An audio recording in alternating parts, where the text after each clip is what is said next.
박근혜 정부 시절 국정농단 사태를 축소 은폐하고 직권을 남용한 혐의로 기소된 우병우 전 청와대 민정수석이 1심에서 징역 2년 6개월을 선고받았습니다.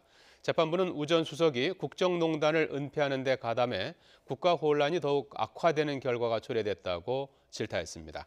취재기자 연결합니다. 유충섭 기자. 네, 사회부입니다. 네, 국정농단 사태의 핵심 인물 우병우 전 민정수석에게 1심 선고가 내려졌죠?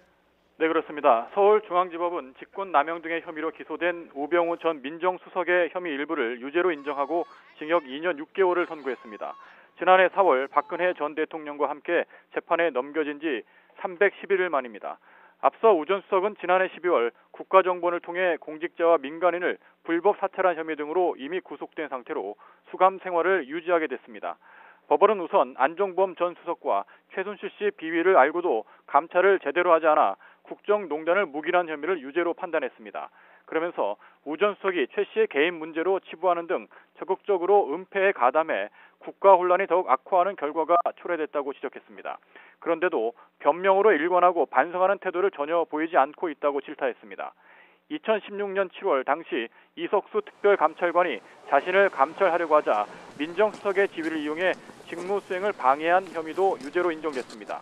재판부는 또 민정수석이 가진 막강한 권한을 이용해 공정위에 CJ ENM을 고발하도록 진술하라는 무리한 요구를 함으로써 공정성과 독립성을 심각히 훼손하는 전례 없는 잘못을 했다고 지적했습니다. 법원은 이와 함께 2016년 10월 국회 국정감사에 정당한 이유 없이 증인으로 나가지 않은 혐의도 유죄로 인정했습니다. 다만 2016년 상반기 당시 김종덕 문화체육관광부 장관에게 문체부 감사 담당관을 좌천성 인사 조치하도록 해 직권을 남용했다는 혐의는 무죄로 판단했습니다.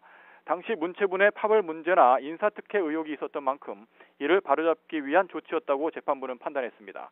우 전 수석 측은 선고 직후 판결문을 검토한 뒤 항소하겠다고 밝혔습니다. 우 전 수석에 대한 1심 선고가 내려지면서 국정농단 사태로 재판에 넘겨진 피고인 가운데 박 전 대통령과 조원동 전 수석의 1심 선고만 남게 됐습니다. 지금까지 사회부에서 전해드렸습니다.